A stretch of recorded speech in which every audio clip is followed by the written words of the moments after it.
Hello everybody, Jackie D signing in again. Just wanted to share something I came across this morning because this sort of really resonates with me and actually forms part of my story as well. And I've been listening to Charles Eisenstein lately, who you might describe as a modern day philosopher, I guess. And his words really speak to me. They really get into the very heart of who I am, and I find myself saying, yeah, I get that. You know, that resonates with me. That's where I've been. So let me just read some of what I've come across this morning, as I think this is relevant to my story. From an early age, I sensed a wrongness in the world. Sitting in a classroom doing worksheets, part of me rebelled. Yeah, that's me. We are not supposed to be doing this. It isn't supposed to be this way. It was a half-formed thought, embedded in a cloud of indignation and bewilderment. This perception, abetted by a growing awareness of ecological devastation and social injustice, prevented me from wholeheartedly embracing a normal career. Yeah, I've been there too. What is a normal career? That never happened for me. I never embarked on a career. I guess I never found anything that really floated my boat that I wanted to do. Nothing grabbed me. Not even the making tons of money grabbed me throughout my working life. I didn't know what I was searching for, but I knew that none of the usual options that life presents were the thing that I was looking for. The usual options. The usual options being maybe get married, have kids, go to work, earn a living, run a house, buy a car, all of that sort of thing. It gets to a point where you really start to question that. Is that all there is? Is that all there is? Not to say that that's wrong, for I guess lots and lots of people do aspire to that way of life, but for me I got to a certain age where I did start to question, once the kids had all flown the nest, what next? What next for me? And it goes on a little bit more about Charles. In my late 20s, I entered what was to be a long period of an intensifying crisis. Well, I wouldn't say mine happened in my 20s. Mine was more like my 40s when I got divorced. My brother died. I was 37 when my brother died. So by the time I got to my 40s, I was really questioning, what is life? What is this all about? And why the heck am I here? So I went through that crisis. Yes, I'm with him on that one. And for him, it started when all my professional work became intolerable. It became excruciating to do work I didn't care about. How many of us can put our hands up to that one? Even though a million reasons told me why it was irresponsible, impractical and foolish to quit, I eventually could not make myself do it anymore. An irrepressible feeling, I am not here to be doing this, took control of my life. So I entered a long period of searching. And for him it was yoga teaching and training, and he's got a lot of qualifications. And at one point he was described, his official job title was Temporary Employee Type 2. I wonder what that means. Yeah, Temporary Employee Type 2. So what did I want to do? Yeah, I got to that stage too. What did I want to do? Good question. I still didn't know. Nor had I answered my lifelong question, what is the origin of the wrongness in the world? Then one day both questions were answered at once, when the answer to my question crystallized inside me. As often happens with such questions, the answer was bigger than the question. It dissolved its premises and began reordering my world. The reordering of my world wasn't only intellectual. The next 5 years were much like a birthing process. The old world dissolved, and the contractions birthing me into the new took the form of a collapse of all that I once held on to. I went through divorce, bankruptcy and exhaustion. I had to let go of a life under control. In my helplessness, I accepted help. I went through divorce, exhaustion, grief. Went round the grief wheel twice in about 5 years. Once when my brother died and then the divorce, which is a bereavement. It is a bereavement. And I think the only difference between the bereavement of a physical death of someone you love and going through a divorce is that when you're going through the divorce, the person that you're splitting from is still here in the physical. So there's always that chance that things could turn out, you could get back together, or you will go your separate ways. But when somebody dies and leaves this mortal coil, they leave the physicality, you know they're not coming back. So sooner or later you have to accept that. And it takes a couple of years, however long it takes for you. I don't think there is a set time. But with a divorce, that's a different aspect because nobody's died. So the grief, going around the grief wheel could go on and on and on, which in my case it probably did for a lot longer. It took me a long time to get to that place of acceptance. So I get him on that one. Yes, I had to let go of a life under control.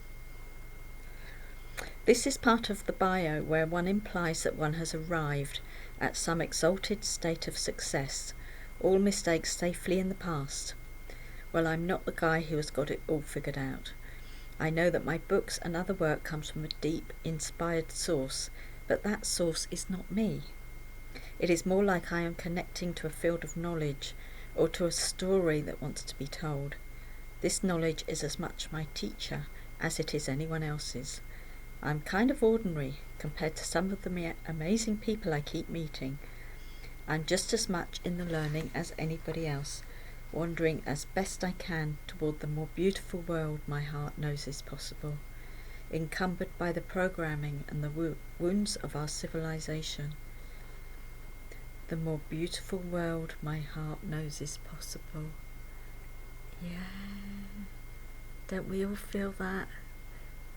We know that there is the possibility of a beautiful world out there, and our hearts have to come together and combine and conjoin and create that world, because we know it does exist. So they were the words of Charles. There was a bit more here actually. Highlighted the bits I thought were relevant. Truly paradigm-breaking work often seems flaky, irresponsible, naive, or otherwise suspect. We want to accept it and believe in it, but at the same time we are afraid to, lest we be numbered among the dupes and the fools, and I could add there the conspiracy theorists. Complicating the issue is that we are indeed a lot of underground developers and practitioners of new story technologies. As best as I am able, I curate this podcast to introduce you to innovators, visionaries, change makers, edge workers and story holders of integrity. Oh, I just love that. And with my new venture, my Jed Talks, that's where I am. I want to introduce you to innovators, visionaries, change makers, edge workers and story holders of integrity. Yeah, story holders of integrity. And all my speakers have their own integrity. They have their own messages to get out into the world to share with us. And don't we all need that right now with what we're going through, what we've been through in the last year? Our normal has changed. We're not going back to that. We're moving forward. And I'm certainly moving forward with where I am. A short while ago, in fact November 19, I landed back in the UK after living a very expanded lifestyle in France for 6 months, pet sitting, which was a wonderful, amazing adventure. And good job I had that adventure then, because I wouldn't be having it now for obvious reasons. And came back to live with my elderly parents, which is a pleasure and a joy, at times a little challenging. Anyone that's looked after elderly parents will know what I mean. but we're happy here. We live in a harmonious household, and we're warm. We have food. There's no complaints. However, I knew I was going to have to go back to work at some point when I came back to the UK. So I totally I resonate with what I've just read there about Charles Eisenstein and how he knew there was something else, and I always felt there was something else. The 9 to 5 slavery route was not a route I was willing to go down. You have to take me down that one kicking and screaming, and I knew I wasn't going to be happy doing that, and it didn't fulfil me in any way. I was always going to be just above broke, which is job. So financially it wasn't going to be rewarding either, and I was looking for other ways. What else could I do to lead a fulfilling life as well as being financially independent?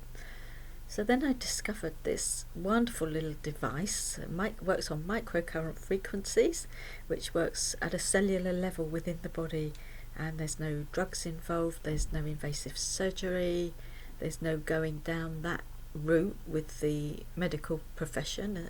We know it's all on its knees at the moment, as is our monetary system and our education system and all the systems that we've created for humanity to serve humanity are no longer serving us in the way that they once were, and we're seeing them crumbling and moving forward. And as a species we will move forward, but we just haven't paved the way yet, or we are paving the way, perhaps that's a better way of putting it.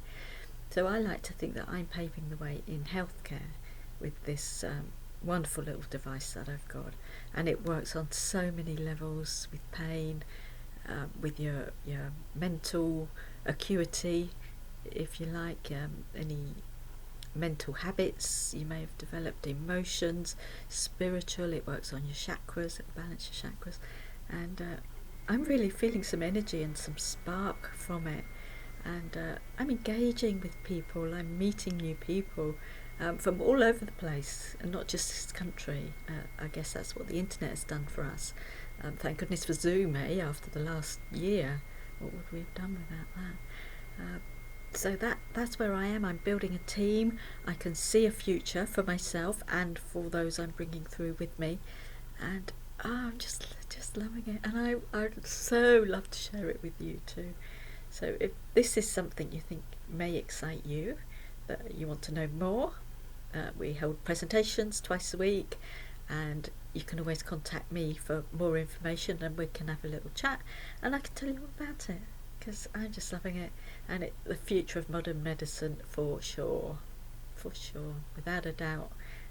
This is the way we're headed, and I can't wait to share it with you. So give me a call, send me a message, let's chat. And until then, I hope you found those words of Charles Eisenstein helpful, and perhaps sent you into a bit of a thinking process. I just think he's an amazing guy, and I'm learning so much from him. And see you soon. Contact me. Bye.